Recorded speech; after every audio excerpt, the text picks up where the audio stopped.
And we're live. Good evening, everyone. Welcome to Holy Crap, the Vlogcast. Vlogcast that comes from a skeptical point of view to answer some of the questions of why. This vlogcast started as a combination of spite and the Streisand effect because, we'd really love for there to be ghosts and ghouls and goblins and stuff out there because that would mean that magic is real. Trust me, I would love for there to be actual magic. It's not going to happen, though. Some people say my hands are magic. Yes. And I'm going to shut up because I'm going to get myself into trouble. Part of this is to follow through with the old adage that sometimes the journey is more important than the destination. I'm your main host. I'm known as Shujin Tribble. You can pretty much find me everywhere under that name. It's Shujin. Hi, good to be back with you. It's a little bit on the thin side tonight. There's reasons kind of explain that. From the right-hand coast where, oh, look at that. There are no hurricanes barreling down your way. UnrenownedTech, good morning. Hi. Although, according to my waistline, I'm not thin, so, yeah. But thanks for the compliment. I appreciate that. You know what? I'm just going to go ahead then and assume that your gravitational attraction is what's bringing all the hurricanes to the yard. Well, it's actually what keeps the cats around me. Obligatory pussy joke here. Good to be back with you. So it is spooky Eve? Yes, it's spooky pre-Eve tonight as of recording. So we're going to have ourselves we're going to have a relatively fluff night, and at least for the most part. I'll explain all. And like we learned tonight, surprise, surprise, Discord, probably for temporary, has changed their ringtone, their default ringtone. So if you've got friends on Discord and you haven't called them lately, surprise them. Ring them up and they'll get to hear the new ringtone. Yeah, we'll see how that plays out. Is that what it was? No. Oh. Okay. I was trying to set the mood. The mood. Oh yes.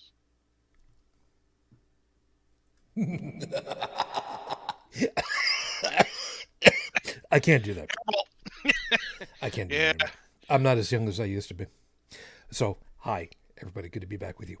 If you join us live, by the way, you can be part of the audience, down over there. So that would be Stephanie, who was letting me know that the time zone shifting thing is going on. So,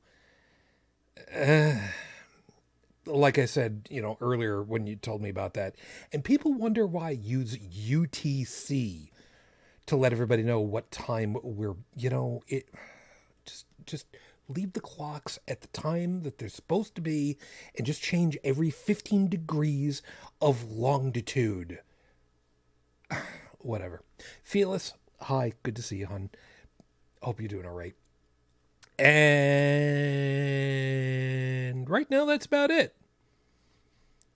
Although there's a spam account in there, I guess we'll have to deal with that one later. All right, whatever. It'll be fine. Deal with it all later. You got a spammer? I don't see anything in the live chat for that. Could be. I don't know. We'll have to wait and see how that plays out. But it's good to be around with you guys. I will open very quickly with a piece of information, only because I got a phone call from someone that I know. I don't know how far out to describe the relationship I've got with them, but they wanted to have a little bit of time to talk with me because they needed somebody to talk to, and apparently they wanted to because they had a very stressful morning recently where they were up at 2:00 in the morning on a school night. I mean, who doesn't do that? They ended up spending a couple of hours at the hospital because they were getting sick and everything. And fortunately, there was somebody that was also awake that was able to drive them to the hospital, as opposed to, calling for an ambulance. Got driven to the hospital, did a quick thing because they found, the pain that they had was in their like right side, which immediately is just like, oh shit, that could be an appendix. That's a bad thing. Hospital time, let's go. Did an MRI and it turns out it wasn't an appendix thing. It was a kidney stone thing. So, yeah. I mean, I feel bad. There's not a hell of a lot of anything I can do about it. But, just as a reminder, folks, here in the United States, if you have a medical emergency thing happen, we've got the greatest medical system that anybody can afford, if they can afford it. So, for anybody that wants to go ahead and say, well, these places where they've got socialized medicine, well, you don't get this, but you don't get this, but you don't get that. Here in the U.S., you don't get anything. So, keep that in mind, that there are degrees of suck, and what they went through kind of sucked. But they're better. They were surprised that a doctor is able to write a prescription for what's otherwise an over-the-counter medicine. But you know what? I spoke to them earlier today too, and they're just like, yeah, I'm okay right now. So go them. And that's the way it's going to be. Anyhow, how about I just get things rolling, and everything will be good. So let me switch things over, and we will be good. So here we go. With 5 minutes on the clock, I'm gonna get you rolling. 5-minute freestyle starts right now. Now, the funny part of it is, Tech took a look at it and was like, had a little bit of fun trying to pronounce it. Equitability. I had to look it up to make sure that I was actually spelling it correctly and I had the right context for the word equitability. I did have it right.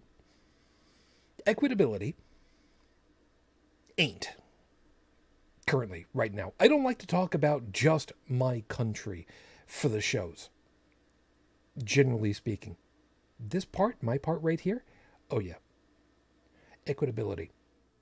When the public heard about the draft document for the Supreme Court of my country regarding the Roe versus Wade decision that was going to be coming down, which would overturn the privacy that someone would be able to have with their doctor, specifically regarding to,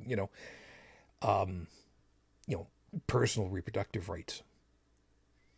People, lots and lots of people, went and picketed and protested outside the homes of some of the Supreme Court justices. Did it completely above board. They just went on the sidewalk. They walked, they protested, they held up signs. They did what is otherwise normally considered fair. They didn't yell, they didn't scream. They might chant because, kind of protest kind of works that way sometimes. But they were in public, on a public sidewalk.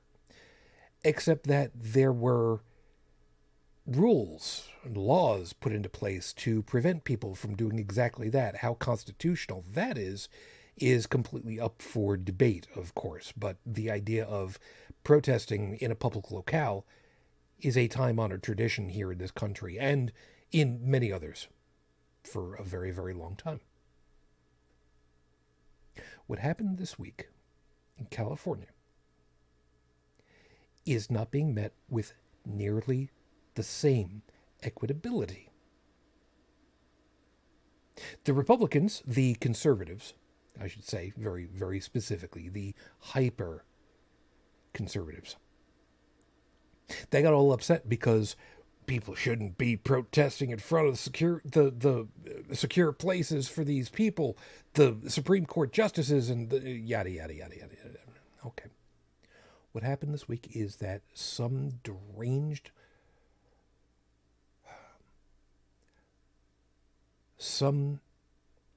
MAGA person decided that it was fair game to break into the back doors of Speaker of the House Nancy Pelosi's house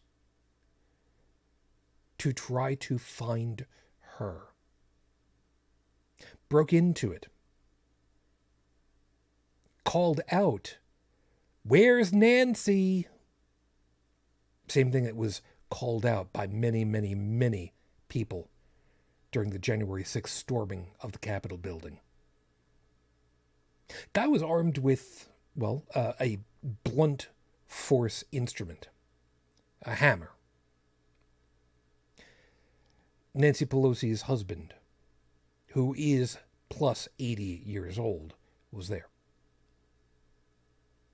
He got injured. He got hurt. He got his head hit. We're still waiting to find out a little bit more information on how bad off he's going to be. Because, this is not, it's not like, getting knocked around when in your 20s. It's just not. But what's coming out of the people who support that venomous right wing, as Tech told me, a lot of people who've just gone ahead and said, well, why don't those leftists, why don't those socialists just do what they always do and ban hammers, because that's what they need to do to be safe, right? No. You stop these things at the source. In this case, the source is where the lies have come from that have brainwashed these people.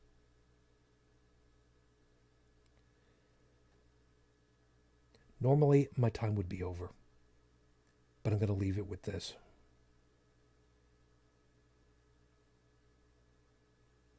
The rhetoric that is coming out of these people is positively sickening. There's no reason for stuff like this to have happen. There's no reason. Except because these people just don't know what the hell to do with themselves.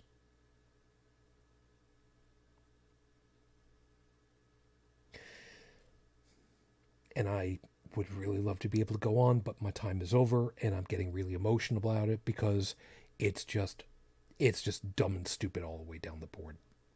There's just nothing else to be done with it. Where are we over here? Episode 428 on the docket, Your Honor. Welcome, spirits. We're gonna do a lightweight fluff because, it's spooky weekend. Wait, fluff? Yeah. I can't do that. I'm not prepared. I didn't bring my rubber gloves and Kentucky jelly.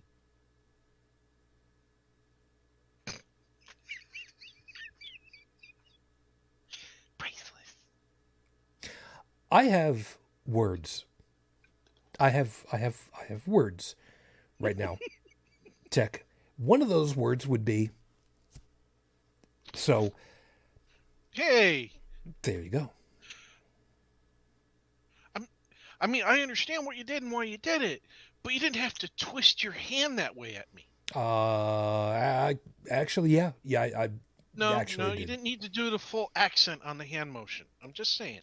I'm from Brooklyn. I mean, the hell do you want from me? That's an excuse. It actually does. So we're gonna talk about Halloween. We're gonna talk about Halloween adjacent. We're gonna talk about the whole, spirits and stuff, and we're gonna have fun. We're just gonna have fun. So I'm not even gonna worry about it too much. Because Lord knows we've had more than our fair share of, God, we have to talk about this now. Be nice to have something nice for a change, don't you think? Yeah. But like how my one of the churches in my area is telling kids that they can come and get treats, on October 31st, and come dressed like your favorite prophet. It's like, I mean, if you want to make it really scary, like traumatization level scary, they can dress like the priest or pastor who touched them behind the altar. That'd be really scary for the kids. Is that a new euphemism for buttocks that I'm unaware of? I mean, you kids. No. All right. No. We'll see where it takes us over here. And by the way, Seeker. If you grew up without a lot of money, as I did, you tended to make your own costumes. So you probably did everything from the bum to, firefighter, police officer, whatever, yada yada yada. And so, one of the things that used to do would be raid old clothes. Because you could cut them up, you could tear them, you could sew them together and make them into other things, And so it's just like, yeah. Fair enough. So let's at least get things rolling with the horrible scopes, because it's kind of the way that works. So for those of you that know what your astrological sign is, cool. Those of you that don't, doesn't matter. It's really not going to matter. But, pick one, because it's not going to matter. It'll all be good. I want to be that new one they were talking about. What new one? The supposed 13th one or whatever it was. Oh, well, it's all screwed up anyway. It doesn't, it's not going to matter. And I'm not adding a 13th. Why? Okay. Because I'm not adding a 13th. That's why. I have a D13, believe it or not. I could acquire a D7. Doesn't mean I'm going to go ahead and start adding it to the collection. There's a whole set. They're called Funky Dice. Yes. And for anybody that's wondering, what the hell does a D7 look like? It looks like a pencil. It looks like a pencil. Yeah, you can get a semi-decent roll off of one shaped like that. Yeah, because all you got to do is just... Yeah, there's one set of dice that I kickstarted, and I regret kickstarting it because I was like, okay, this is a great concept. And hypothetically and on paper, it is a great concept. But when it came down to it and rolling it and having to do like advanced mathematics to figure out what the hell I rolled, I was like, I don't play Dungeons and Dragons version 3 anymore, or third edition anymore. I don't need this much math to enjoy D&D. It's like, this is going to go on my shelf as a novelty item to encourage kids to math. Yeah, that's what it's going to be. Keep that in mind. Meanwhile, you posted pictures of those D&D D20s that are actually freaking Transformers. I saw the Owlbear one. Oh, dude, I want it. You know what? Maybe I'll add that into the show notes so folks can take a look at that, because that was actually pretty cool. Oh, and I'm getting attacked by cats. Good. You deal with that. I'll deal with this. Too much pussy. Aries. First time I've ever expected that you'd have that problem. You normally hate numbers and facts, but you want to hear this. Stop buying store candy. You really think those half-price deals are worth it? At Target, the Hershey's Milk and Dark snack size packages, which is little Hershey's bars, York peppermint patties, Reese's cups, and Almond Joy and Kit Kat, comes out at about 33 cents an ounce. So it's a $5.26 a pound. The mixed minis, which is Snickers, Twix, Three Musketeers, Milky Way, comes out at about 48 cents an ounce. So $7.69 a pound. I know. Nice. Instead, find a place selling 11-pound Calabo chocolate slabs. Milk chocolate is $5.36 a pound. Dark chocolate, $4.82 a pound. You can enjoy good quality, less expensive stuff all year round. Yes, I How know. well is that stored in the freezer? You know what? When we would buy it at the bakery, because that's how I know about these. And let me tell you, 11-pound slab, it's an 11-pound slab. If you want to try to picture how big it is, take the keyboard that you've got for your computer right in front of you, and imagine if it was double, like front to back to you, and then stacked about 2 tall. Oh yeah, I'm looking at a picture of this stuff. It's an 11-pound. I called it a slab for a reason. Yeah, it's really cool in that it's only $60 for an 11-pound slab. Mm-hmm. Depending on where you buy it, you might get it for less. Mm-hmm. But the place you have to buy it in a lot. I'm sorry, it's $60 if you buy it in lots of 4. If you just buy one, it's 70.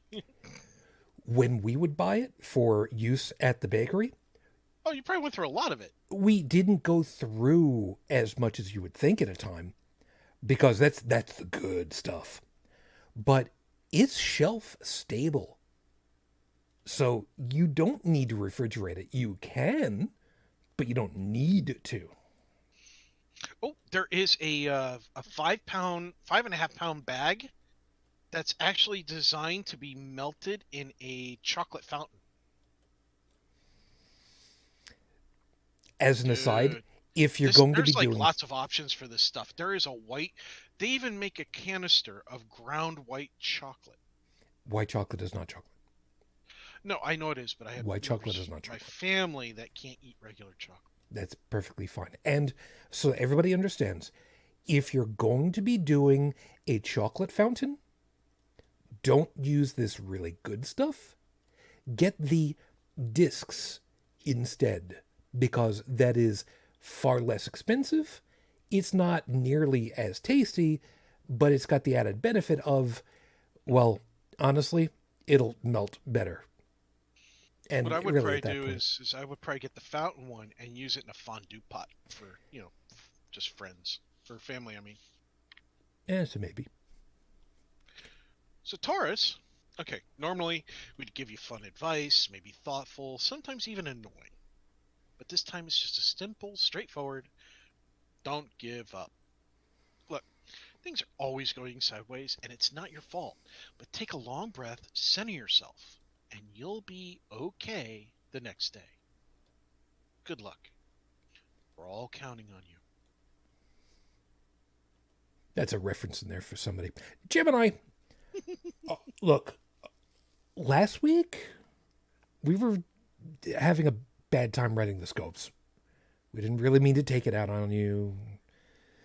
Sorry about that. On the bright side, at least we knew that the week was going to be good for you.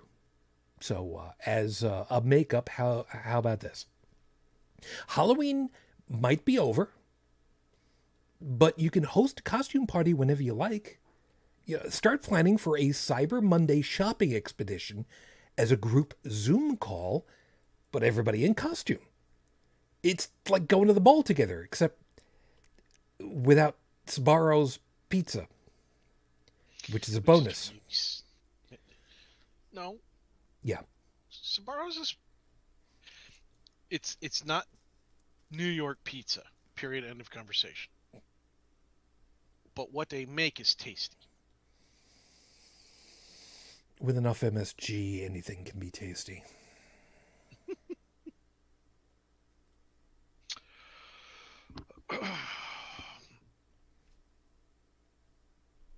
Cancer Moonchild. We know you still have some VHS movies on your shelves. We also know that at least one of those cassettes is intentionally mislabeled to hide the fact that it's a copy of some old early 80s porn. It's okay. We're cool with it. But what were you thinking keeping Alice's Erotic Adventures in Wonderland? just so you could tell people there really is a porn musical? We're not kink shaming here, but no, no, it's not kink shaming. We're shaming you for your taste in musicals. That's fair. I mean, it's fair. Leo, your memory is great, but it's going to be your downfall one day. Look, anyone around you can put an earworm in you, but they don't because they like you. We like you too. So just remember, this is just an experiment. All right? No, the sun is a deadly laser. That's a 20-minute YouTube memory that's now playing in your mind, and you can't do anything about it. So you're welcome.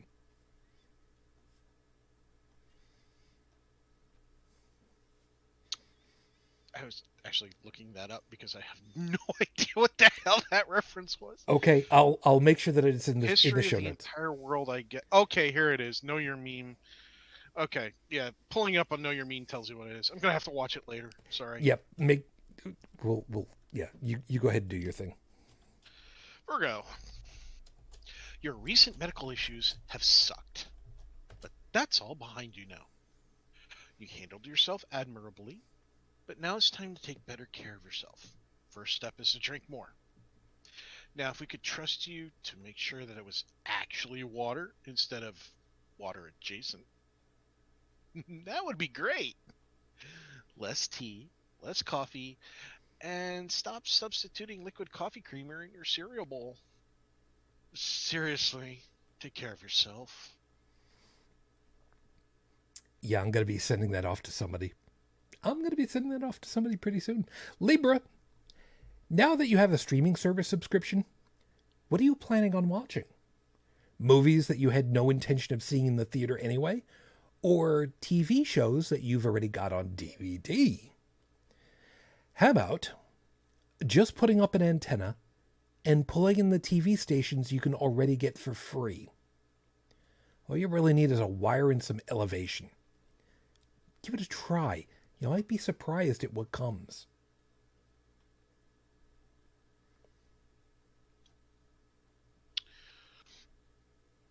Scorpio, yes, the Halloween costume you made for yourself was very good. Very inventive. We're proud of you too. For everyone else that didn't know, Scorpio dressed up as the Hulk. So ripped shirt, makeup, shredded pants, and spent the whole party ducking behind chairs and sofas away from the host. When they finally asked why, you tell them. Because I'm a green sneaker. Look, yes, again, good job. You can stop now. Yep, just golf clap. Golf clap. Green sneaker. Well done. That one's based on a true story, by the way. Sagittarius, congratulations on scoring post-Halloween candy. You can finally put that countertop vacuum sealing machine to proper use. Once you've got your haul sealed up, it'll keep in your freezer for anywhere from 6 months minimum to a year safely. Sadly, you're going to need to go back for another trip out because you forgot to buy sealing bags. This week, make a shopping list for yourself for a change. Yeah, I mean, I think you can find those bags in the fish aisle, right? Capricorn, gotta hand it to you. Using your printer to make stacks of fake dollar bills for the kids was damn impressive. The first time you've used it in months and it only cost you 3 hours of research, a $200 drawing table, $50 in printer ink, another $50 for paper, and how long to cut them out and bind them into stacks? Was it really worth it? Next time, add a die pack for the parents to enjoy.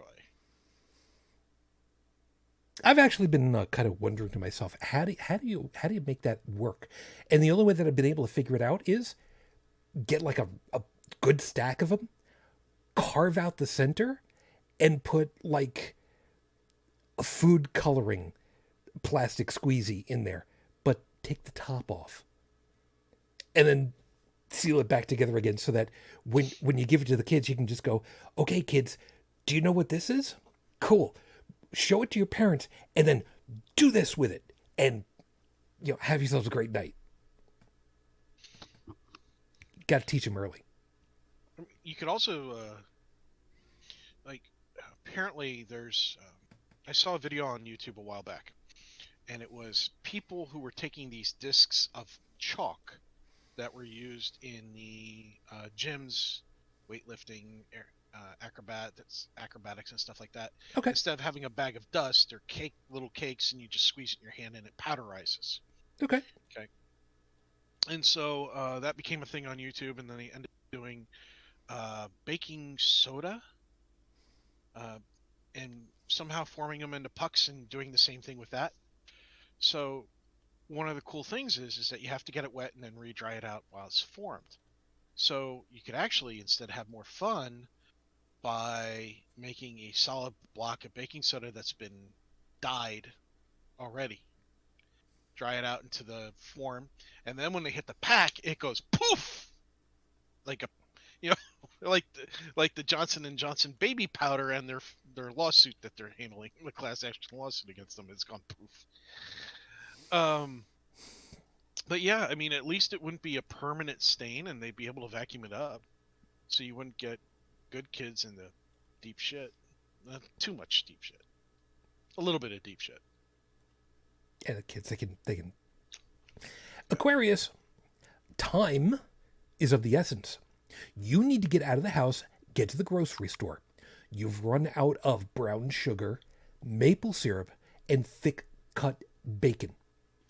How the hell are you supposed to make bacon brittle if you do not have these ingredients?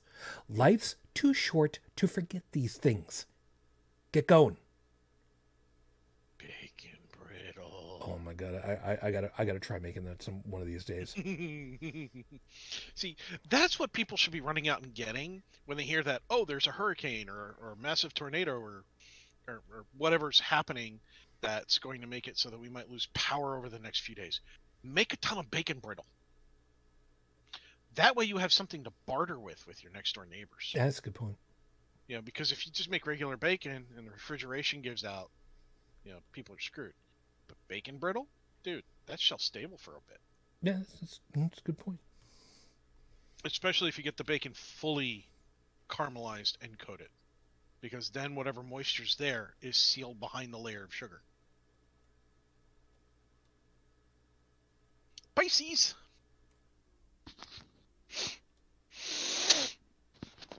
You smell that too. That's winter. That's getting closer and closer. It's closer than you want, and you didn't get ready for it yet, did you? Get your jacket and flannel ready for the season, and check your boots for leaks. You might need to replace them. You can't afford to lose another toe to frostbite. Get on that this week. And try to remember not to throw your back out. For the Pisces in the room. I didn't throw it, it popped. Yeah, still a bad mental image. It's less. Those are your horrible scopes for this week. Remember, if you like what you got, you just basically just got lucky. But if you'd like to ask for a nicer one, or even to suggest a naughtier one, or even an overall theme for the list, all you need to do to bribe me is just get in touch with me and ask, because I work cheap. Just vanity works for me. I'll have these posted at the end of the week as I get working on the next ones. Tumblr, Twitter, Facebook, Discord, they'll all be there and ready for you, so don't sweat it too much. It's worth it. It's fun.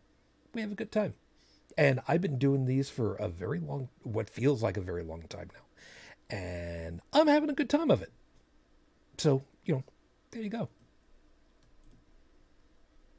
So let's deal with the actual topic, because like I said, it's going to be a fluff night as far as this stuff is concerned. Um, Well, do you have the peanut butter? I got the fluffernutter. I don't like peanut butter, so the answer is no. If you don't like peanut butter, how about the tahini paste? I don't think that that would work out well, but then Oh, again, I don't like fluff, so oh no, I meant as an alternative to peanut butter. no, I got you. I've actually had tahini and jelly sandwich before. I, I was at my significant others, and they had tahini. Essentially, uh, s- uh, so for our wonderful friends out there, um, peanut butter is obviously made out of peanuts. Okay, Correct. tahini is a paste made from sesame seeds. Correct. Okay, and so it was the same consistency as peanut butter. It just had it was just sesame flavor, and it was actually really good. But it was not what I was expecting because I didn't realize it wasn't peanut butter. Yep. And then you got Vegemite, which is Oh, I whatever love Vegemite. whatever is left over from making beer, Yeah, basically. It's not exactly, and but you get the idea. I love Vegemite, man. I love this stuff. What it reminds me of is, and I plan on actually incorporating it more into cooking than using it as a condiment because it reminds me of like when you braise something in a pan and you've got the fond on the bottom of the pot, the dark little bits that add so much flavor if you use it into a sauce recipe. And to me, the Vegemite tastes like a vegetable version. If you went down there with a spoon, scraped a little bit of off the bottom instead of deglazing it, and then putting that directly in your mouth, the flavor is like that. It's condensed, it's strong, it's potent, a little smoky, and it is when you thin it out with something, it's actually a really good accentuating flavor. Very cool.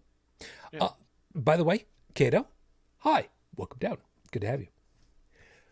So as far as the topic tonight, like I said, seriously, um, a fluff show does not happen very often. At least, I would if we did a really like softball show like this as often as I would like because I get so overwhelmed with the news.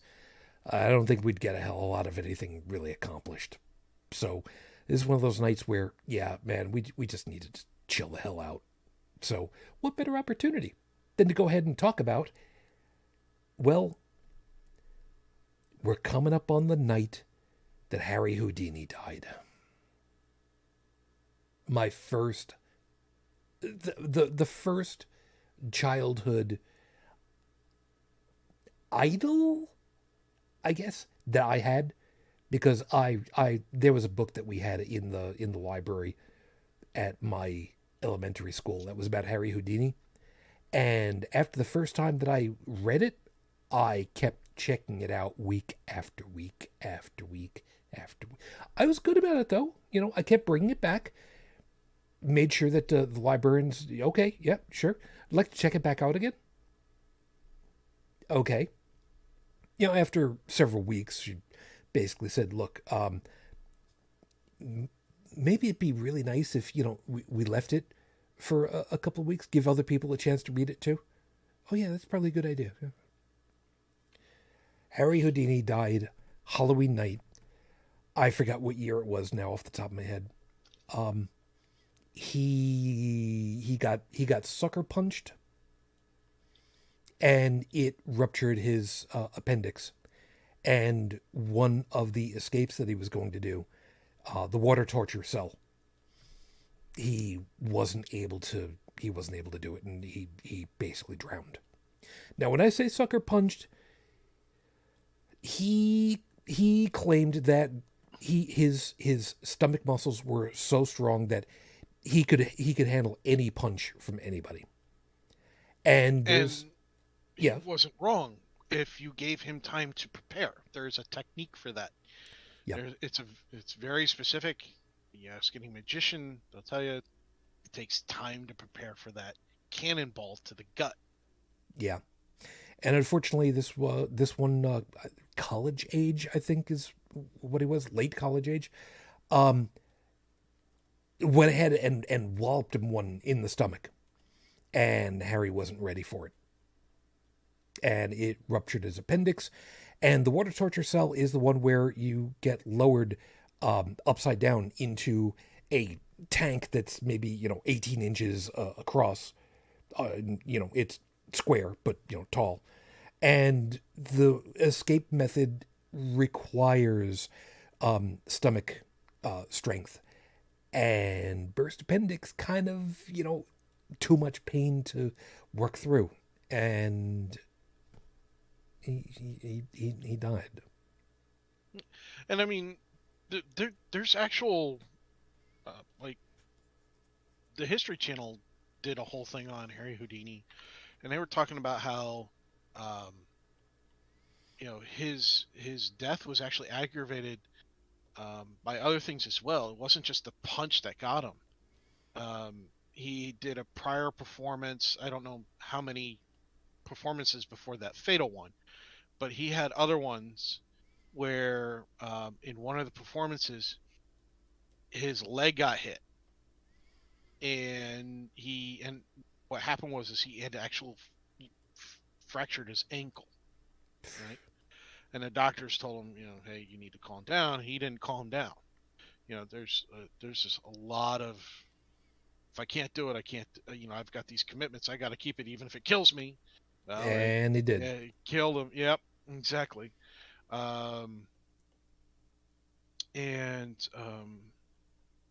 Now, supposedly,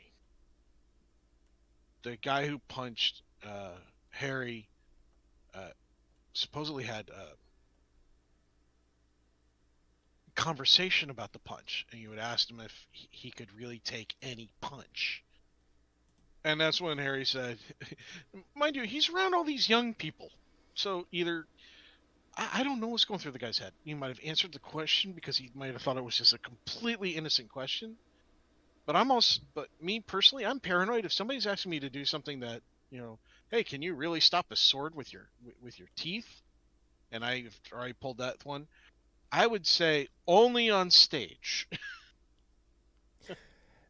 But because you never know if somebody's going to whip out a pocket knife. No, you're right. But yeah. I mean, Harry had built himself up that way. That his stomach muscles really were that good. He was that good. But again, he kind of had to be ready for it, and it wasn't just one punch. It was he had multiple punches to his area where the causes his appendix to rupture. Not that one, to the best of my recollection. Mm-hmm. So there was a witness at the event, and the witness said that the guy punched him multiple times. That one I need to. I don't. You know what? I don't recall that one. I will have to refresh my memory about all that. Damn. I feel really bad about that. Okay. Backing up just a little bit from before his death, then. Why is Harry important? Well, Harry was not just an escape artist. He was also someone who loved his mother. Harry, otherwise known as Eric Weiss, he loved his mom. And when she died, he was heartbroken. It hurt him so much. And he wanted to be able to talk with her again. And at this time in history, seances were all the rage. And he quickly discovered that these people were not talking for or with his mom, even though they claimed to be.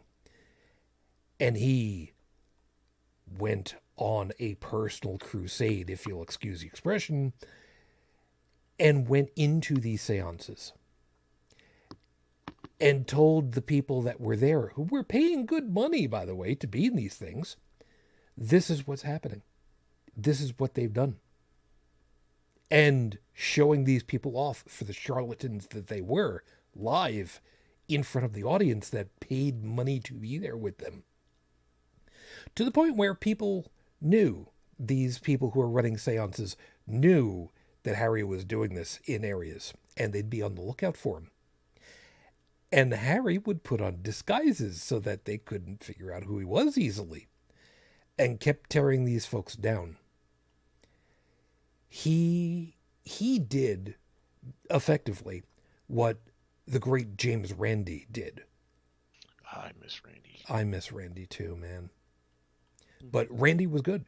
Randi was the type of person who would be, okay, this looks to be a very interesting thing to have happen. How could it be done? How do we know that it could be done? Reminding you that once upon a time ago, Randi was an escape artist. He was a magician. No, wait a second. I'm trying to remember. Did he refer to himself as a magician or an illusionist? I could have. I'm thinking illusionist. Yeah, I think so too. The reason why is because Penn and Teller famously will say, and Penn will say, we're not magicians. We don't bill ourselves as magicians. We are paid to lie to you. You pay us to lie to you. We are illusionists because we will make you see things that you don't see. Which, of course, right away is just like, the hell are you talking about? It's true. The art of misdirection and illusion is, wow, man. There's so much more that goes into it for designing a trick that people don't even realize. Yeah, I mean, what was the name of that show? Damn it.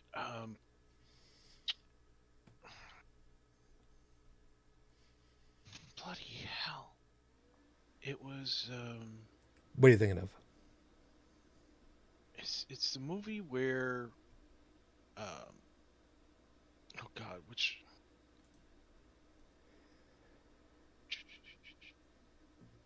Come on, feed me something here. I'm at dead air. Christian Bale plays a magician. I believe that's the one that was called The Illusionist.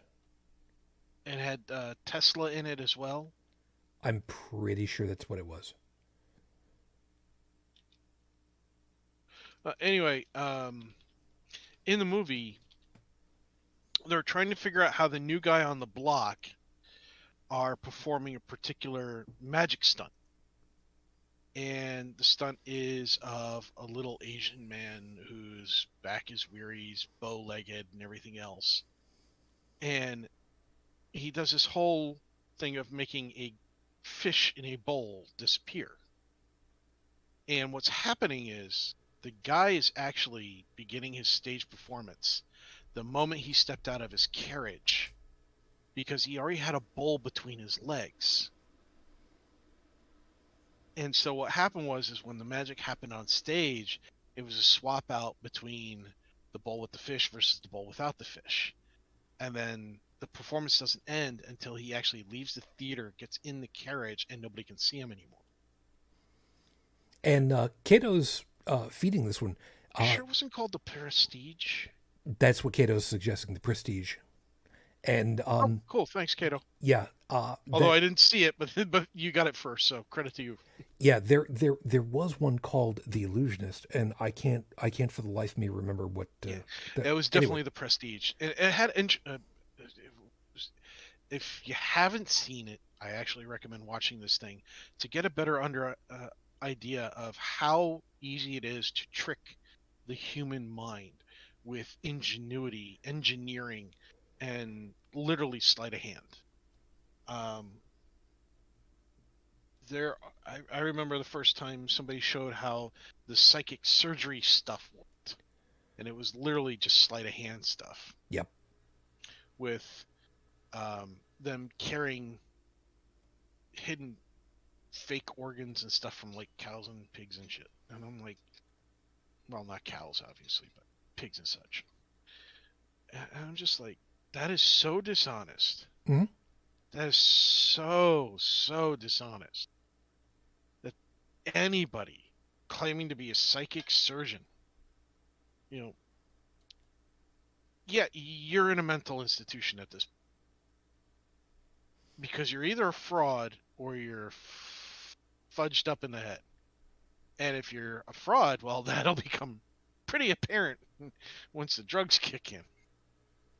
Yeah, yeah. There have been a So number of yeah. groups doing that kind of thing, and again, another one of those things where Randi went ahead and displayed how it's done, explained it, debunked it, took groups on, and it's as a piece of if everybody knows it's fake, but you want to show off how well you can fake it, I'm all on board for that kind of thing.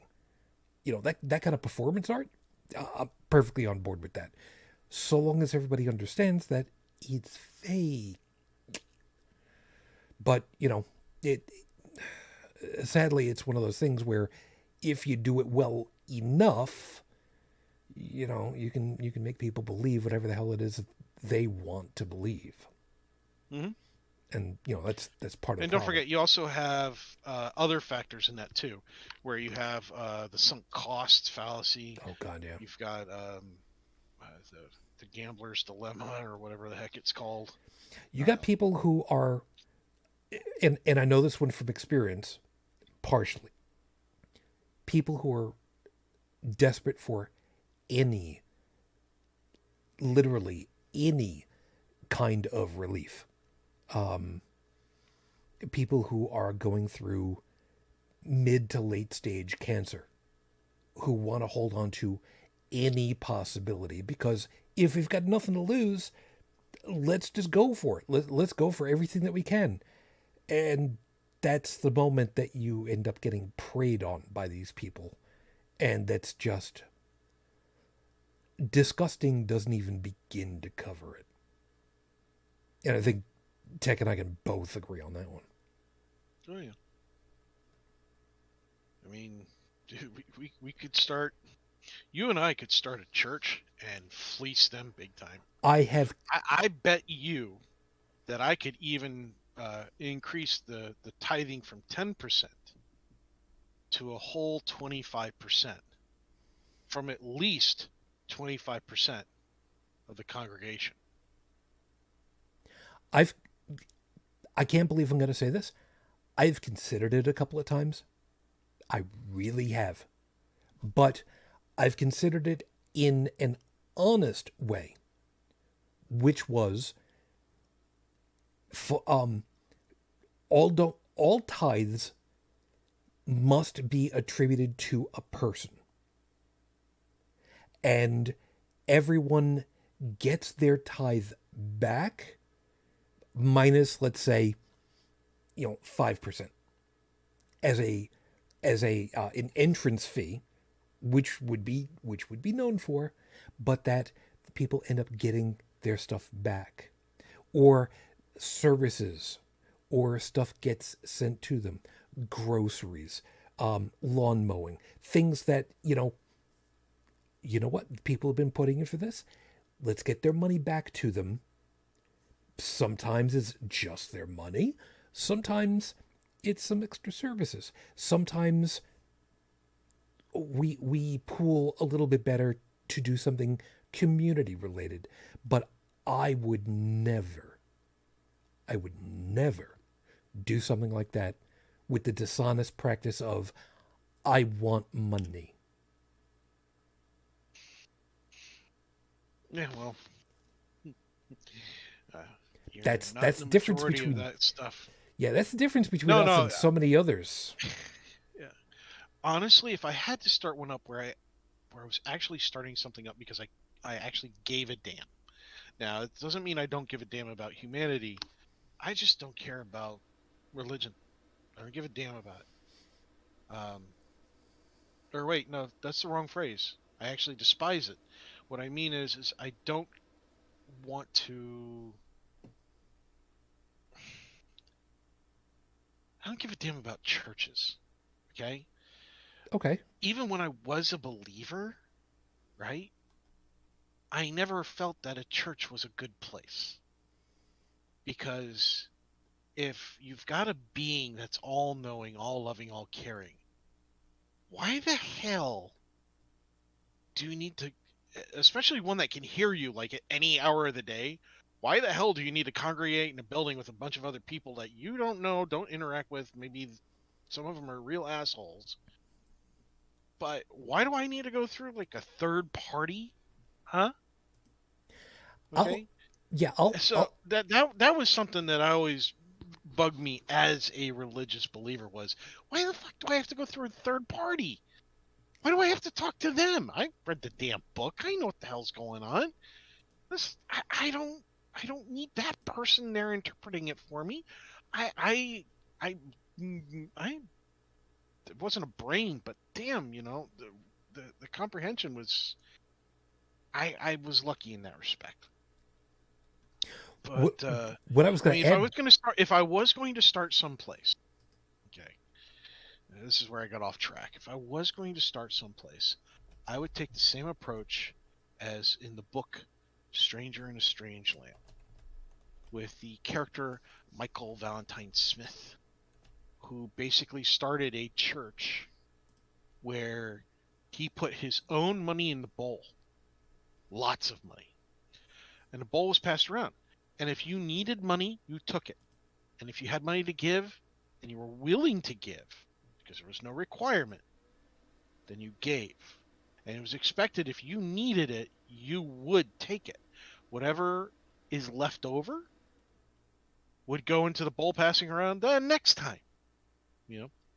And, granted, it's just a story, but part of the thing that the story said was, well, then you must have be losing money hand over fist. And essentially he said, no, actually we've got a very high influx of income, filing all the correct, tax-free paperwork and all that other stuff, stuff churches are supposed to still be doing. And many of them don't. When the IRS goes after them, they say, come after us, we're a church, and then the IRS back.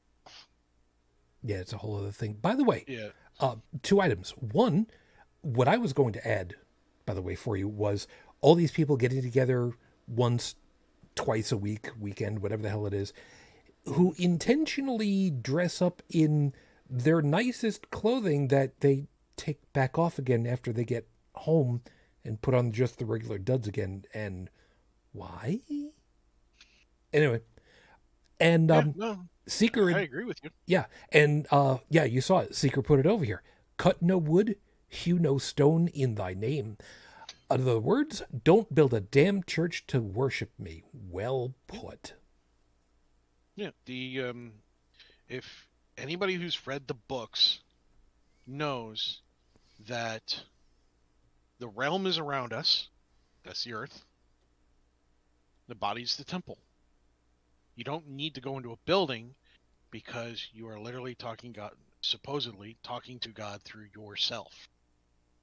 Of course, then they later on go tell you that you have to, confess all your sins to this other person, so you can decide It's like, no, what hell? No, if God says I did wrong, wouldn't God tell me? It's like, who is this guy in a suit? Bless me, Father. The funny hat. Bless me, Father. You say that I've sinned. I've never confessed anything because I don't believe in it. But we can start off with this. I've got a tattoo, so yeah, screw you. I masturbated 3 times today. Does that count? In an hour? Only 3? Oh, in an hour. Yeah. Yeah. I mean, I want a medal for that. Thank you. Huh? Well, I mean, it's, not November's coming up. I mean, might as well get it done now. God, yeah, we gotta rack up. We gotta rack up a surplus. Yeah, and then we got December. That's actually not healthy. Yeah. Yeah, that's a whole other thing. And originally, it really, guys, look, it's funny to say No Nut November, okay? The concept is hilarious to me, but it's actually really unhealthy, okay? Don't do that to yourselves, please. Moving along. So the thing that I actually wanted to talk a little bit more about is, Halloween itself. The trappings of Halloween that we've got now have very much changed into being just a put on something cool, go walk around, look, put on a costume just cause, and go around get some sweets, cause just because. And there are areas where you can get away with doing that. And I know, you're the in this current day and age. I hate that expression, by the way. Yes, you should technically only be going to the houses of the families that you know, and it's really hard to be able to do that in a lot of respects, because sometimes you're several blocks apart, and if you're not living in an urban and very area, a couple blocks away, out where I live, a couple blocks away could be almost half a mile. So it's not quite the same thing. You might also live in an area where, you don't have the benefit of a lot of good lighting.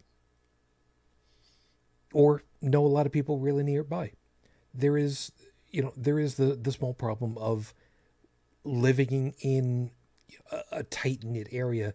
You don't necessarily know all of your neighbors, but generally speaking, and again, I know full well I'm painting with a very wide brush again, but generally speaking, prepackaged sweets, generally speaking, there's almost never an issue. Literally, there is almost never an issue. All the times when the thing comes up about, hospitals have special x-rays or magnetometers to check for any kind of stuff in candy, it's just a money sink for them, because literally nobody does stuff like that. Have there been things in the past where things have gone wrong? Yeah, of course there has been. But then again, you might remember, everything has tamper resistant and tamper indications on food and consumables these days.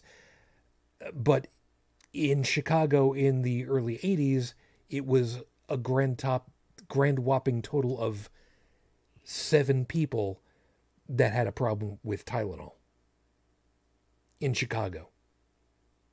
Not the Chicago area, in Chicago. And in Chicago?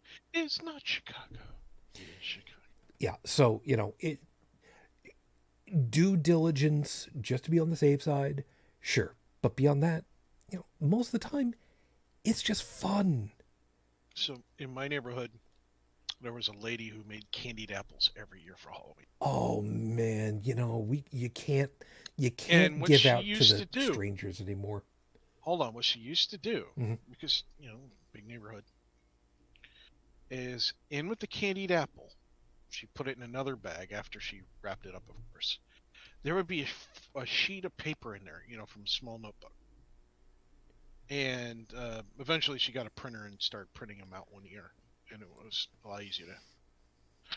But there was a note saying what address she lived at, that she made the candy. Here's who made the candy apple in this bag. Sure. Here's what was her name, address, and phone number. This is pre-cell phone, of course. Of course. And she even put down where she got her apples from and which grocery store she got the ingredients to candy the said apples from, and where she procured the sticks that went to the apples from. Nice. Kind of like an ingredients list of. Yeah, which is more of a this is more of what do they call it, documentation on origin. Yeah, the paper trail for everything, and man, that is the most responsible thing to do. Oh yeah, and then of course our fire department, you could come down when your bag was full, and they would run it through the metal scanner for you. We never, ever had drugs in our candy, or razor blades, or safety pins, or anything like that. And it was just the one lady was the only one who made anything homemade. One year, she even apologized that she couldn't make candied apples, so she made popcorn balls. Homemade popcorn balls. There you go. With a chocolatey center, interestingly enough. Okay. Yeah. And again, she still put everything, where it came from. So everybody knew her as a lady that made, the candied apples, until she didn't. As a kid, I had no idea why. No, that's totally fair. But now that we brought that up, I want to hit on the truly annoying part that has happened. The claims that people are putting drugs in the candy? Nope. It was like, have you seen the price of drugs? Nope. Even inflation's hit those. There is not a drug head anywhere out there going, I should put the meth in with the candied apple. It's like, no. First off, you put the MDMA in the candied apple, not the meth. Yeah, and we here at Holy Crap the podcast do not need towards putting drugs in candied apples. No. No, the item in particular that is like serious piss me off kind of things, and has for years, because this is something that's been going on for years.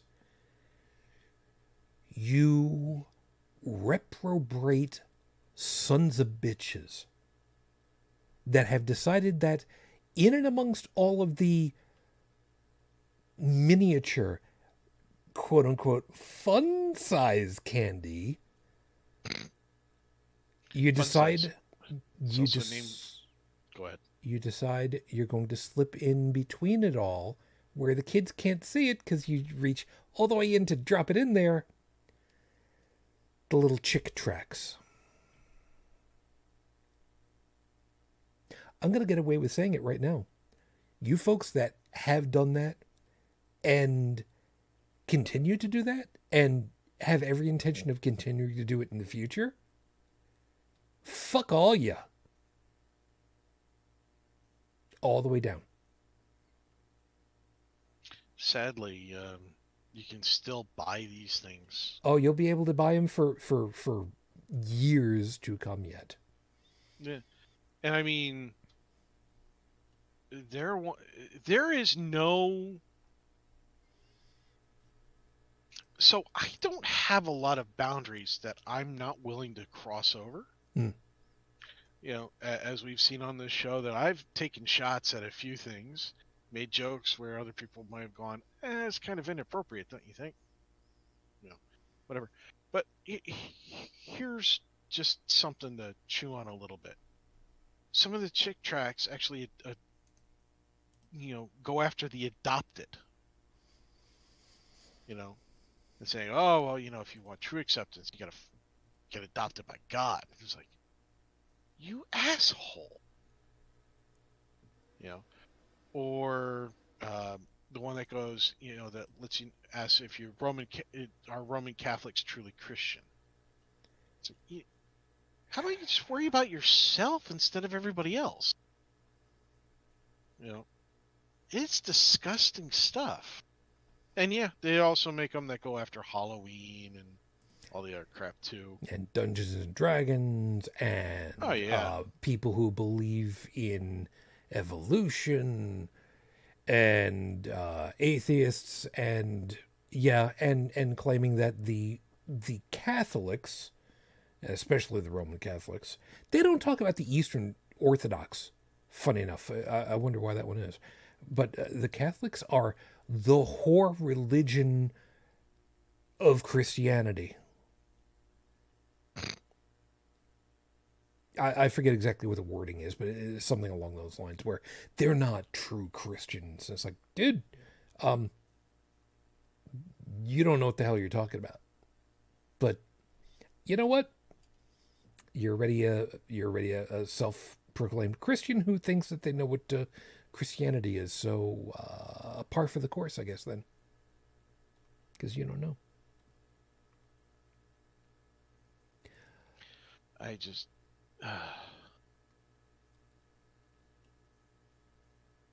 these things should be fucking illegal. What, the chick tracks? Yeah. I was just reading through a list of just titles of these things. Oh, go ahead. Give us a couple. Party Girl. Where was the one? Love the Jewish People, which doesn't sound ominous at first until you start then reading it. Starts talking about until you start reading it.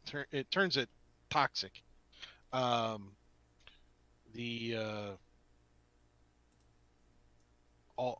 There's one that's all about you, and it's like, well, technically, yes, it is all about us.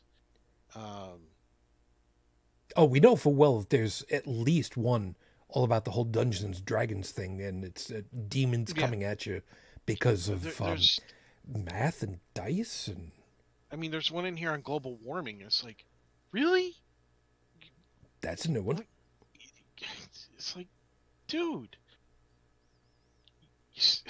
you're not an expert on global warming.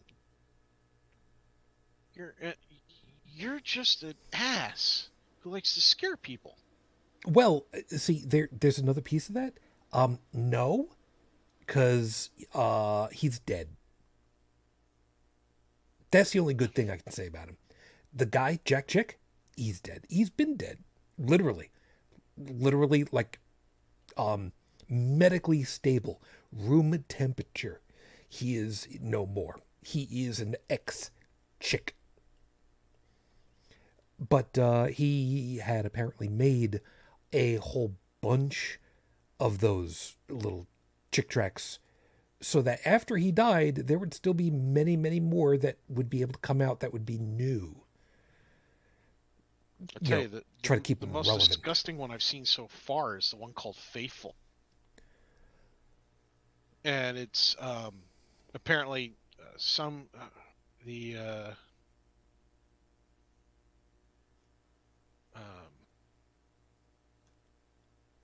get rid of a unfaithful man, right? And it says the part that really pisses me off is the hardest thing to do is forgive someone who abuses us, and yet that's what Jesus did as an example. He paid the ultimate price and he died. It's like, oh, so what you're saying is we should forgive abusers even if they kill us. I was like, no, if somebody's getting abused, you get them away from their abuser. You don't forgive the person who's been abusing you. But it's built into it. Yeah, it's just... Because when people learn... You know what? Here, anybody who wants to read this piece of garbage, there's the damn link. I'll make sure that's in the show notes for folks. And so that people understand, we are giving this link for research purposes. We don't want any money. We don't want you to give any money. We want you to be knowledgeable about the product. So, there's that.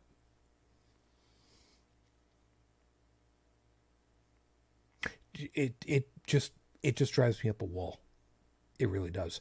Because Halloween, as it has become, is kids' night out, man. It's a chance for kids to, dress up, use their imagination, have a little bit of fun, imagine for a couple of hours at night. I'm Spider-Man, y'all. Okay, maybe that one was just me, but I was living in a time where you had the silly string web shooters that you could use, and they're now coming back. But I mean, I can't go out and do that now. I mean, I very much look like the overweight Peter B. Parker, and nobody needs to see that. Plus, Peter didn't have a Van Dyke. Yes, Mm, I sport a Van Dyke. It is not a goatee. correct. God, do we have to go through this again? A The goatee, top touches Van Dyke touches the top and bottom. yeah, a goatee would be a separate mustache and a separate beard chin. I have a Van Dyke because it's all one collection. I also try to give myself the Starfleet buzz cut on the sideburns. I can never quite get it right, but you know what? I keep trying. There is actually a way of doing it. There is actually an agreed upon method that Franz Joseph had done back in the 60s for the show. And I actually do try to get pretty close to that. I never really do it, but you know, I keep trying. You know, all the stuff as far as to costumes over the years, wow, what a difference it's been. The the old ones that we used to have back in the 70s, and Tech, I know for well you remember these, were the Bob, oh God, what the hell was it? Bob, I had it in the horrible scopes last week. Anyway, they were the really crappy, cheap. They came in a square box with a cellophane window so you could see the mask, and it was a piece of crap mask. It just looked horrible. The eye sockets that were cut out ended up like pushing into and around your eye. It had this. Well, that's because you didn't do what the rest of us did that we knew better to do, and that was to cut a bigger eye hole. Yeah, never thought to do that. Yeah, my mom was big on that before that even became a recommendation that you would see on the news or hear on the radio. Yeah, So she'd cut it out, and wow, I could see while my friends, neighbors were running into shit. yep. And Alanatron.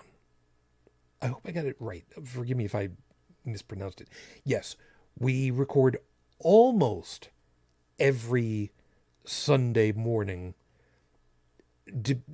So long as I'm still up for it, because every once in a while something has happened, but I do try to keep us every week. Sunday morning, 12:05 a.m. Eastern Time, North America. Because the way that things work, and every once in a while daylight savings and whatever the hell, the time shifts via UTC, but the show records 12:05 a.m. Now, just because there's some people that are gonna kind of wonder about it, there's a reason why the show records at 12:05 instead of starting at 12. 12:05 a.m. With radio networks, you will hear that if you ever listen to, especially talk radio AM, you will hear that you're coming up onto the top of the hour. It's we're coming up on 12 o'clock here on WCVF 99.3 FM. Your home for college radio. We've now got our station ID out of the way. Let's cut over to the network news for the next 3 minutes. And, the network news feed would come in, and, for the next 3-4 minutes, it comes in, an extra 30 seconds of local quick wrap up, and then boom, you're into whatever your show is. We do 12:05 because I wanted the show to be recording directly opposite Coast to Coast AM with Art Bell. That is literally the reason why I decided that we would start recording at 5 after the hour, 5 after midnight Eastern Seaboard time. That's the whole reason why I did it. And when I told Sam Mulvey from Ask an Atheist, he died laughing because he absolutely adored that, knowing full well, what kind of crap Art Bell used to do. When he was alive. He's not so much alive anymore. He's not very active anymore. I don't know why. He is also shelf stable. That's the way to put that. So anyway, yeah, the costumes that we had back in the day, and they were ponchos of plastic with print already painted into them for whatever the character was. So let's see what was popular. Spider-Man, always popular with me. Batman, of course.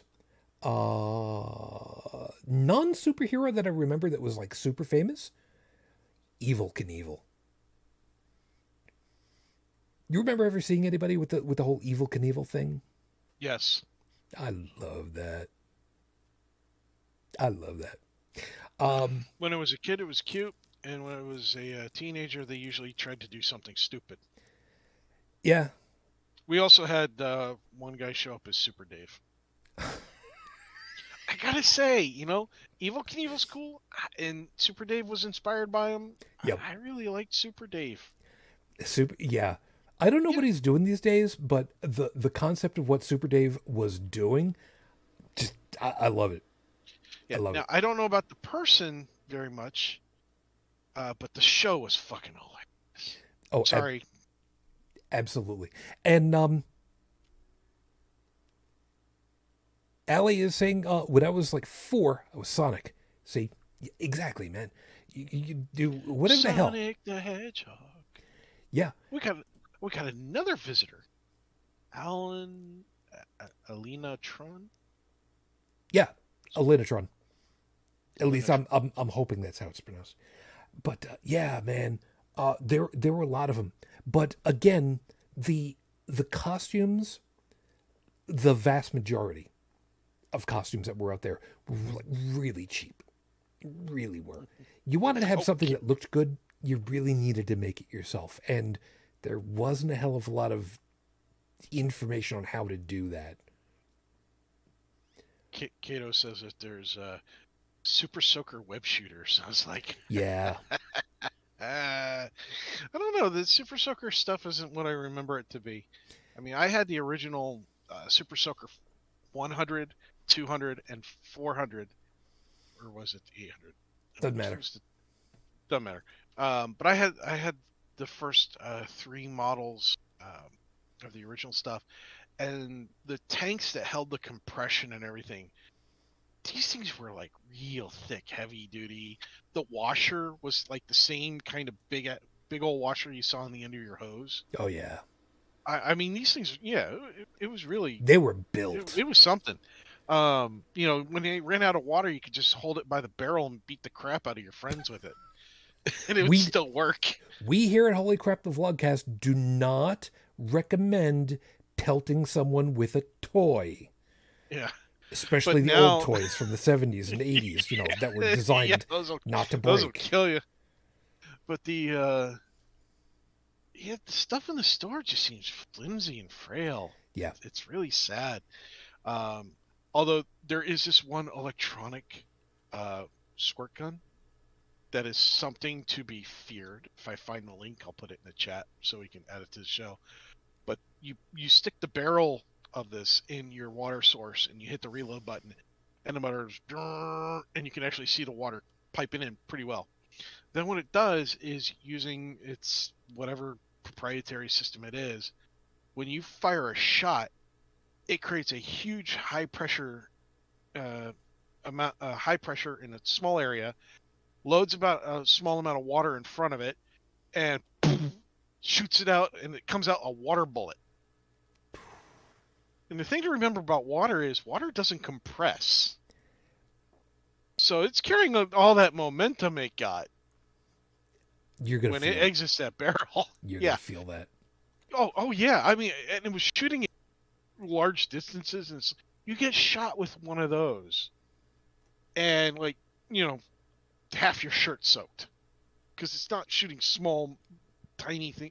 It's shooting like a snowball worth of water out at you, and it has a decent rate. for a squirt gun rifle. I think the pattern was thunk, thunk, thunk, thunk. So almost, you know, was it 1 a second, maybe? One I hurt. don't know. Yeah. It was fast enough that one of them will catch you. The favorite one that I had bought, and they don't make it anymore. It was the one that had a backpack that was your water reservoir. Oh, I remember that one. It had a backpack. It had a tube that came up Yep. up into the grip, but you also still had a tank on the top of the stupid thing also. What was most fearsome about this thing wasn't that it held like 2 gallons on your back so that you didn't have to worry. You had 2 gallons plus another liter up on top of the thing. I know I'm mixing the stuff. Leave me alone for a second. But it also came with a quick fill. You screwed it onto the end of the hose. You turned on the hose, and it sat in this little tripod with a hole, with a tube right in the middle. If you ran out, you took your gun. You took Super Soaker, official Super Soaker. You took the tip of the barrel. You mated it into the reloader, and the water pressure would refill the primary tank on the gun itself in like 3 seconds. You got that filled, you pulled it out, and you just kept going. Because really, if you're gonna run out of all the water that you got on your back, I mean, really, who's gonna care at that point? The worst part about Super Soakers, though, is that you refilled them with the water from the hose, which meant it was minus goddamn 325 degrees Kelvin. I know that I've just pissed off a whole bunch of people for a lot of different reasons. That's completely intentional. But it was just in the middle of summer, you get hit with that. You get hit in the back with that, and all of a sudden it's just. If you were a jerk like me, Oh, I'd never do that. That'd be I wrong. would partially fill squirt guns, or when reservoir tanks came around, with water and freeze it. That way, when I put the water in there from the water hose, sloshed it around, it got nice and. Yeah, but that's because you're an asshole. Well, yeah, I just said that. It was always fun to run out in the summer with a snowball and pelt some kid. Don't do stuff like that, dude. We here at Holy Crap the I did. Vlogcast do not recommend freezing. Well, I mean, don't throw ice at people. Just don't do that. No. I wasn't throwing ice. I was throwing a snowball. No, if it had been What in I- the what- freezer for a very long time, that was now ice. So it was the snow from up north. It was in the freezer. And believe it or not, when I crushed one in my hand, while it was crystallized more, like ice, like you're saying, its structural integrity was less. All right. So I was less likely to do harm in the summer than I was in the winter. And it may just be because of the snow that those few years that I actually did that. Because, as we all know, there's actually different kinds of snow. Down here, they don't know that. There's brown stuff, and then there's ice. But, yeah. Yeah, there's that. Stephanie's also getting on my case, including there's no such thing as minus any degrees Kelvin as measures from absolute zero. Yeah, okay. That we know of, unless our math is wrong. No. So, yes, let's start off with you can't have a negative Kelvin because there is no such thing. Because 0 Kelvin is absolute zero. There is no anything. And let's also add there are no degrees Kelvin because it's an absolute scale. So anybody that has gone ahead and had the whole nails on the blackboard thing when I said negative 200, yeah, that's why. And it was So intentional. I know what I was doing. there was a episode of one of those PBS science things, and the host was talking about that we may have to rethink 0 degree Kelvin because they found something, a particle or something. I don't know what it was. Oh God, Tech, it's too late at night for this crap. tech. And what it was is when they took it down to a temperature where it was supposed to not have any motion, because that's what heat is. It's the motion, the vibration of the particles and such. This thing actually still had a motion. They're called it a time phase or something. Tech. Yeah. You're using Just big words. no, you're using degrees Kelvin. Don't do that. It's just Kelvin. Yeah, fine. Pedantic butthead. Yes, I am. Because when I go zooming around on YouTube and I get recommendations for these science channels, and somebody goes ahead and says, we're going to talk about how much heat there would be on the outside edge of a black hole singularity. Okay, first off, you're killing me over here. The temperatures of 13.5 degrees Kelvin. You.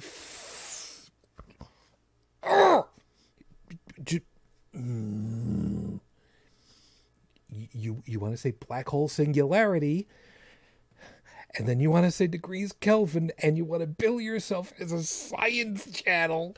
You can suck my nards, okay?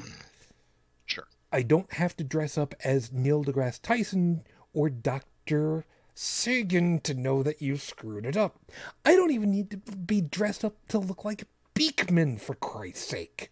Although, I would love to be able to, look like Beekman from Beekman's World, because, well, that would mean that I would have to be thin again, and I would really like for that to be the case. It's not the case right now, though. I liked Beekman. I loved Beekman. Yeah. I loved Beekman. The rat was great too. Rizzo. Mm. Mark Ritz. He even died. helped. He tore a phone book in half. Showed how to do it and everything. Mm. And then Beekman did the science behind it. Yeah. Unfortunately, he died, but Sadness. he actually was a puppeteer before they did the show. And he was just how like, would you like to become a puppet?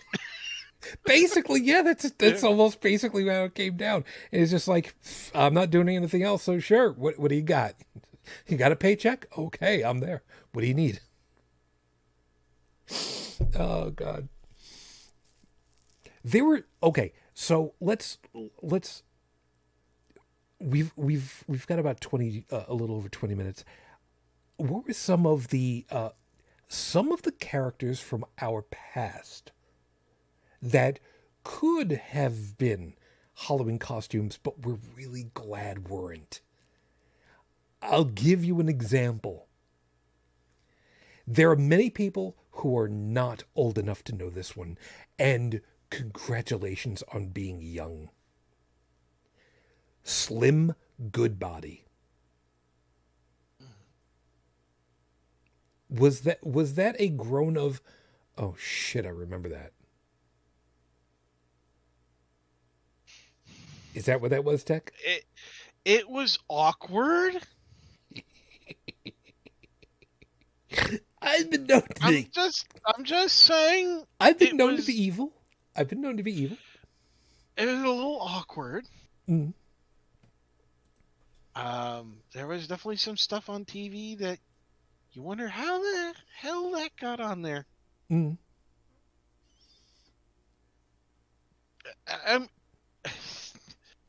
I don't think I'd have my son watching that one as a kid, not because it's inappropriate for a kid to know those things, but no buts. It's not inappropriate for kids to know those things. What kind of bothered me was the presentation. It was unique. Oh God, yes, it was freaking unique as hell. And it caught your attention, and there was nothing that was actually wrong with it. Right. It was just, most people don't really want to see what people would look like if their skin was torn off and you could see all the musculature underneath it. I mean, it wasn't educationally speaking, it was fine. Presentation style, as a kid, it creeped me out. That's fair. That's fair. Yeah, and a lot of kids weren't creeped out.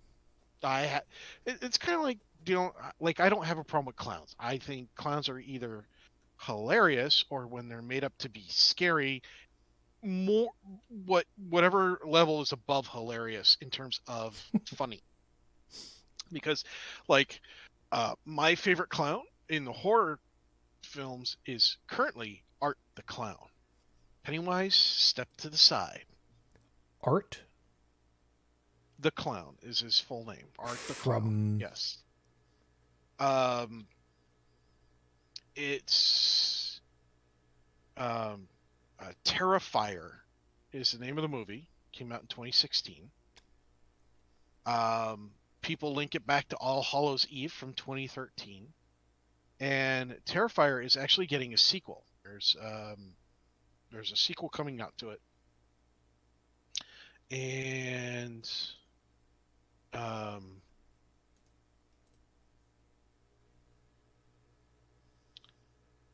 the sequel's actually out in theater, if I remember correctly. And yes, because it made the news, people were actually fainting in the by watching the sequel, as well as using those kinds of specialty bags you get on when you go on flights. Ooh. And it was actually that the company was supposedly reaching out to movie theaters, telling them to keep more of these kinds of bags on hand, and that they should consider handing out one with every ticket purchased. That's high praise. Yeah. So Art the Clown is a creepy sucker. And in the first movie, he essentially goes around killing anybody that makes fun of him. Well, I mean, as you do. As you do. And but one of the girls was actually nice to him. So now he's infatuated with her. And see, the thing about Art the Clown is what makes Art the Clown so terrifying is not some kind of magic mysticism. It's because Art uses means of murder torture that humanity ourselves have created. Like, for example, the splitting the human in half, not the magic trick, but the part where they actually kill you with a saw and they cut you in half. The technique that came up for that was where you would be hung upside down if you were the one being cut in half, because that allowed the blood to continue to drain into the skull, keeping the brain alive for the maximum amount of pain and suffering. We're talking humanity here. Humanity is disgusting in terms of how many different ways we've come up with to kill each other, as well as what level of pain we want to make it happen at, you know? So in Terrifier, it's graphic. I'm going to tell you right now, if you want to traumatize a little kid for life, have them watch this movie. Please don't do that to the kid, okay? This is for adults. And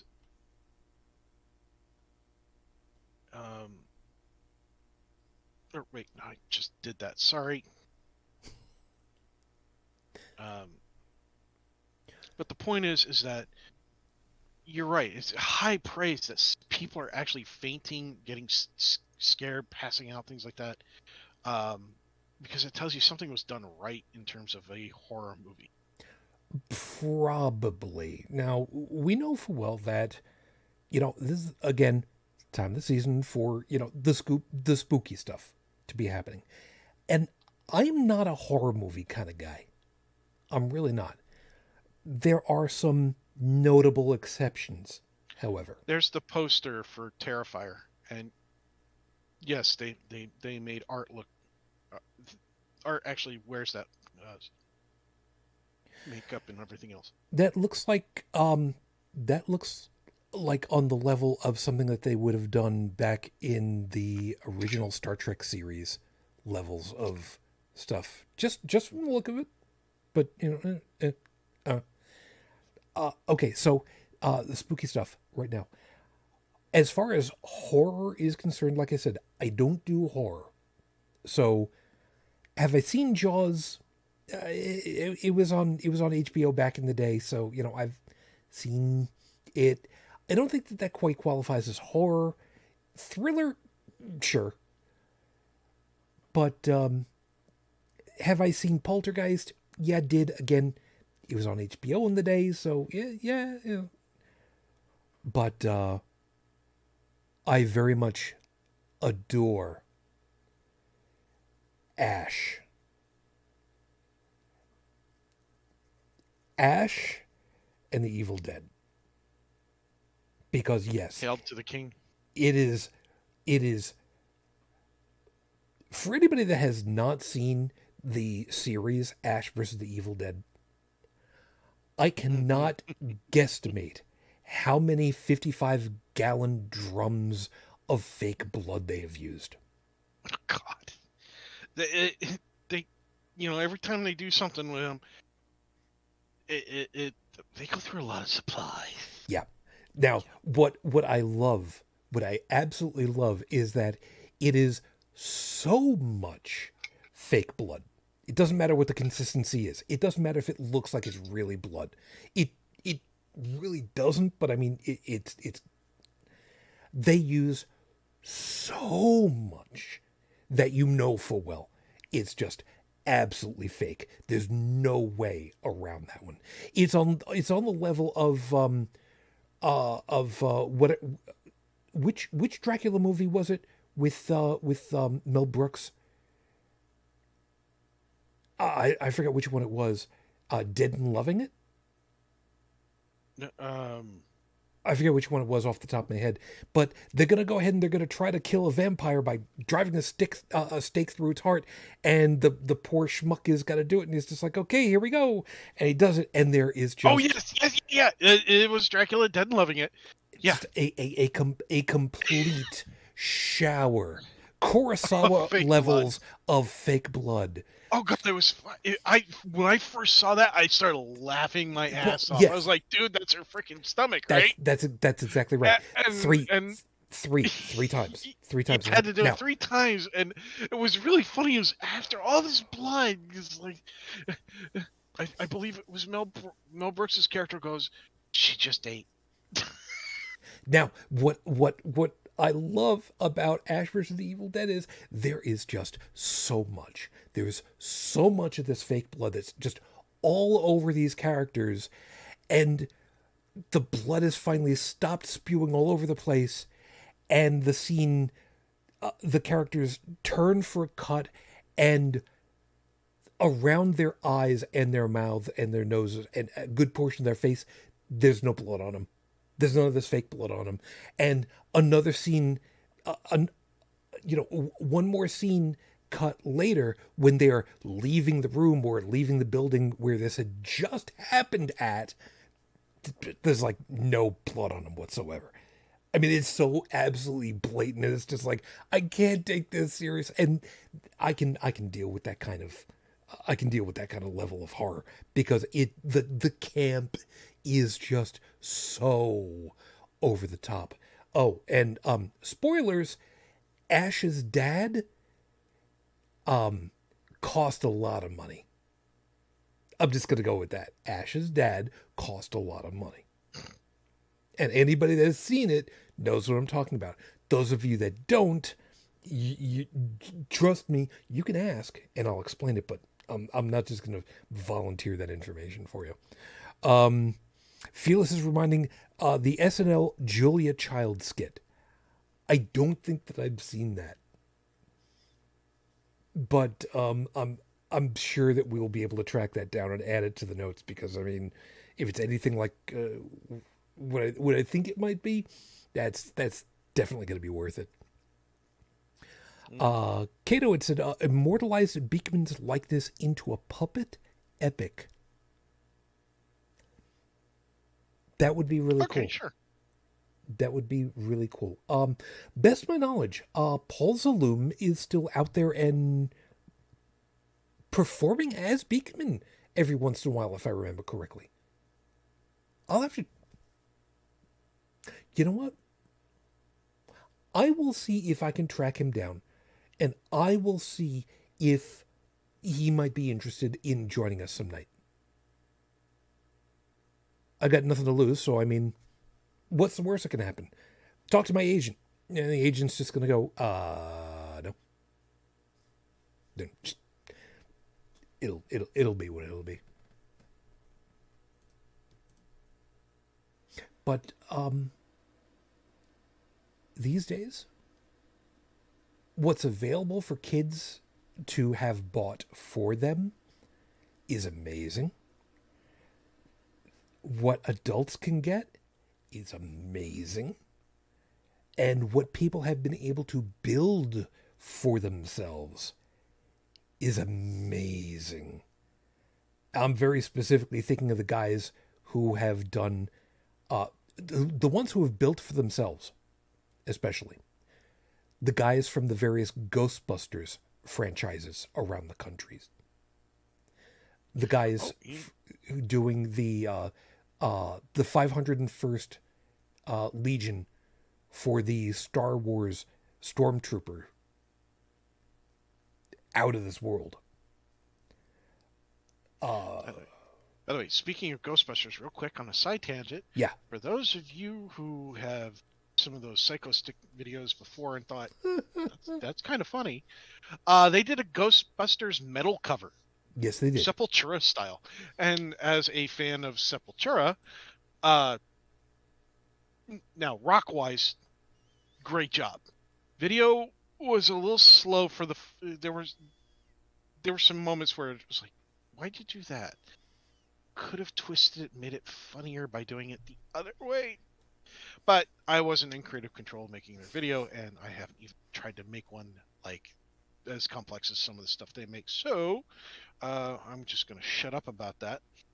I still think it was funny. It was a good video. I think they did a good job. I look forward to the next thing that they create. It should be interesting if they do something with Thanksgiving in a short period of time. And their Christmas stuff is hilarious. Ditto Twisted Sister, but that's another thing for later. Or if you're a fan of Rammstein, watch their O Tannenbaum video. I have to see about that one later. Yeah, just go through the Psychostick list. Yeah. Okay, so really quickly, like to finish this thought though, the people who've been able to make outfits for themselves, what's available these days to do absolutely blows my mind. We're not even going to get into the whole fursuit mascot type stuff, because what some of these people have been able to do, I mean, for those of you that for whatever reason have missed it or forgot about it, yes, I'm a furry, I'm a brony, I've been to conventions like crazy. I did a fursuit of a Tribble for a couple of years, 2 specifically. Don't ask. It was not pretty.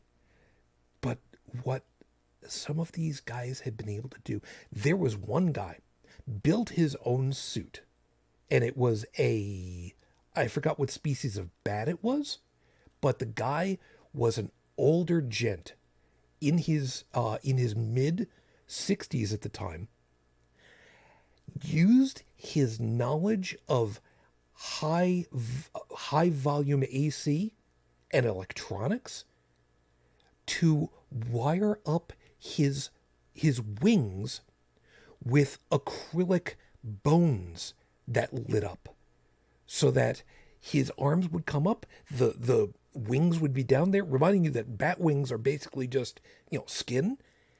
And he had it so that it would light up those bones that were, in lucite, so they would glow. And he had it set up so that they would glow in various different colors because LED's simple to do. And it's like, holy shit, this is great. And I got to talking to him, and it's like, yeah, I built it myself. I used all the knowledge that I had from all these years of HVAC and electronics and soldering and LEDs and powering everything up. And here I am. It's like, holy shit. It was great. And the guys now that are building stuff for, proton packs, all the stuff has got electronics in it. All they need to do is just get a couple of things together, get an Arduino board, people building their own tricorders with touch screens on them that have got like Wi-Fi, Bluetooth. They've got sensors on them and everything. I love it. I love being able to see that people are just taking what otherwise used to be a completely I was going to say mythological. That's not the word that I'm looking for. Superstitious holiday, and just turn it into we're just going to celebrate Imagination Day, man. I love it. I love it. We're coming up on top of the hour. So, you know what? I'll leave it over to you to go ahead and finish off with any area on the whole thing that you want to finish off on, because I mean, I know that we've swerved all over the place, back and forth, inside topic, outside topic, but you know what? Screw, that's kind of the way that things work with the show.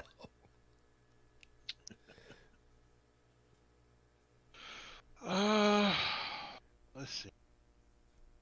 Yeah, and on the bright side, or the not so bright side, you don't have anybody to buffer beforehand now that I went ahead and said, yeah, we got to see about rep. Yeah, honestly, there's not a whole lot. You know, you talked about what was important, something I wanted to bring up, the 5-minute freestyle, so that's covered. Mm-hmm. I think, although I think it's really funny that people are saying things like they're going to be putting drugs in the candy. It's like, no, they're not. No. You might put your own drugs in your own food. And by the way, please stop drinking Ajax. It's not healthy for you. No. It's not a colon cleanser.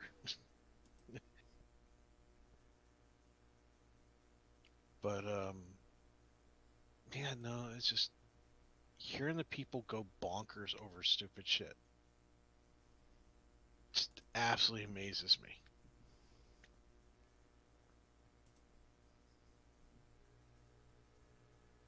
Yeah. Sorry, I'm just on a chill note tonight. I'm not. No, it's nothing wrong with that, man. Nothing wrong with that. Considering it's just the two of us this time, trust me, it's a hell of a lot better than just me.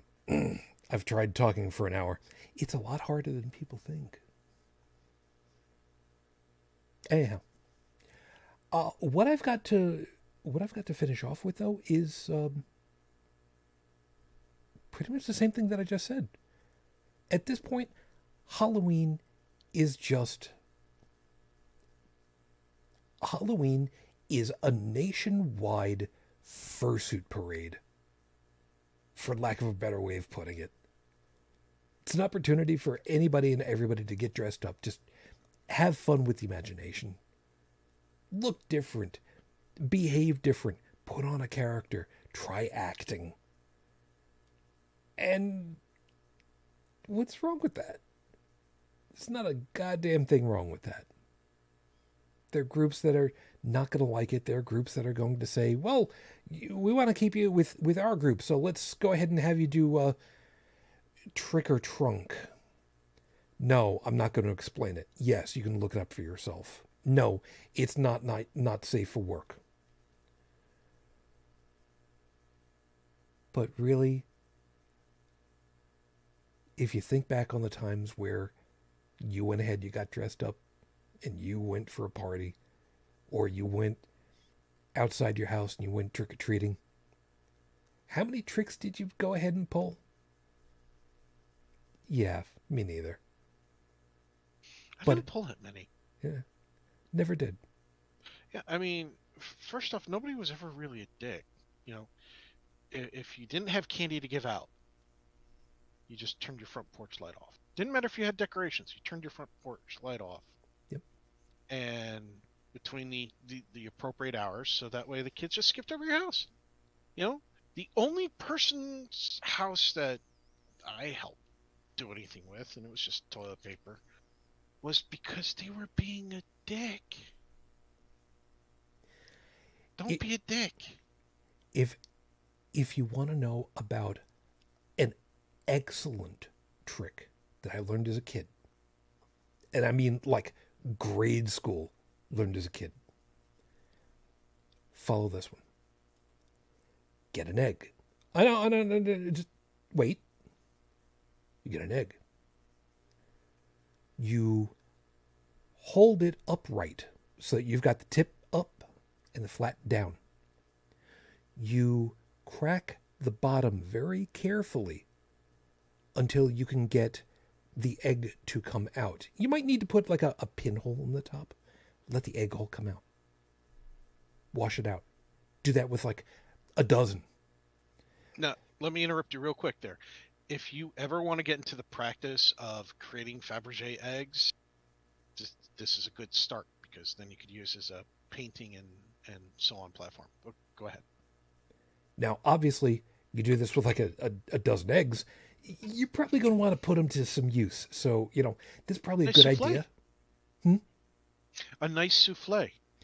Well, I was thinking more along the lines of making fresh pasta, but whatever does for you. Or you can using just a couple other ingredients like flour and I think it was water, or no, flour and yogurt. You can make that Japanese that bouncy cake that they make. So you get the eggs, clean them out, you wash them out. You fill the inside with confetti. Not glitter, confetti. Very specific confetti. Get a single hole puncher and do a whole bunch of it. Put it in there. Tape the bottom just a little bit with just enough tape, preferably white tape, doesn't have to be. And then you take them with you on the road. And if somebody's going to go ahead and give you any kind of grief about it, what did you say to me? Pull out an egg. Come on over. Boom. An explosion of confetti. Nobody gets hurt. You don't have to worry about nothing. And nobody has to worry about glitter. And really, if you're going to do any kind of a trick, it should at least be something where people afterwards can just go, okay, you got me. As opposed to, Martha, need a stick to clean the shit off of my boots again. Yeah, because the flaming bag of poo never gets old, right? Yeah. With that, we're going to call it a night. Thank you, everybody, for being with us. We hope that you had yourself a good time with us and you got something to think about for the week ahead. Hope that you enjoyed all of our perspectives. Over at the live chat, thank you, guys, for being with us. In some order, because I'm kind of scrolling back a little bit over here. Stephanie, you got it right over there. Cato, Felis,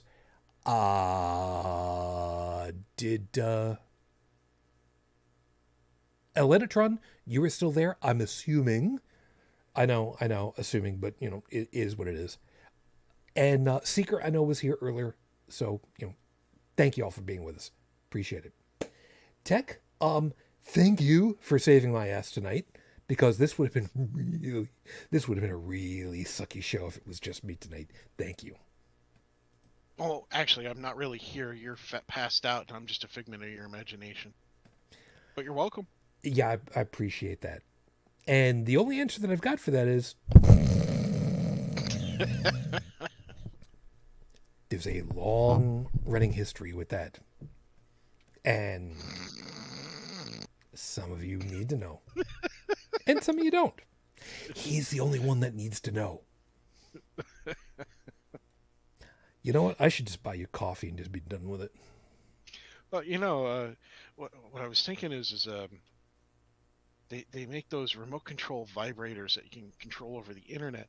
Just strap one of those to my wrist. If I fall asleep, punch in the code to get like one of the. Nope. No. No. Put it in the YouTube chat. Let people randomly ping it. Nope. I'm trying to type. All of a sudden, I've got like 5 R T T T T T T Y Y Y Y in the chat. Nope. Plus because plus my AT hand is shaking, people. Plus ATHT no carrier. Some people understand that one. Others of you are kind of going, eh? It's a joke. It wasn't at the time, but that's a No, I was talking about wearing a vibrator on my wrist. Yeah, we got it. Yeah, that's not where you're supposed to use them. Since Brigid Fitch is not here, I think we should pretty well choose who should get the collective fuck you from us for this week, because she's not here for it.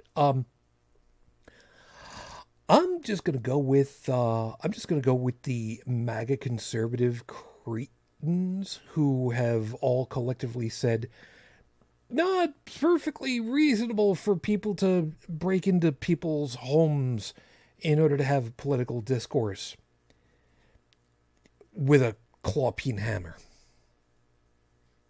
Those people can just go ahead and fuck themselves.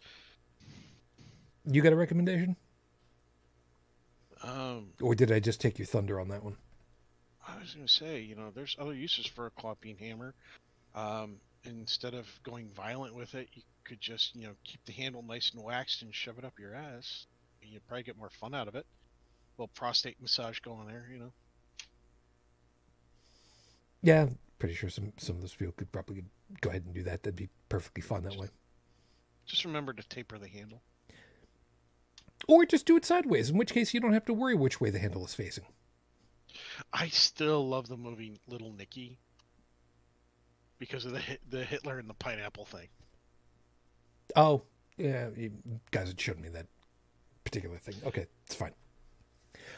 Meanwhile, we need to call it a night. So, if you folks would like to join us again, we'll be back again next week, more than likely.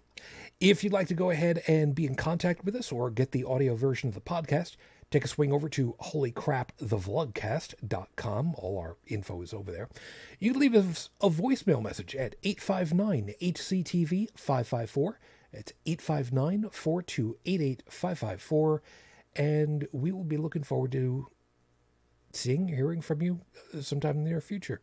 We got all kinds of social medias available: Twitter, Facebook, Discord. So all that stuff is for you in the show notes, and I will update those after we get done with all the stuff that we were talking about.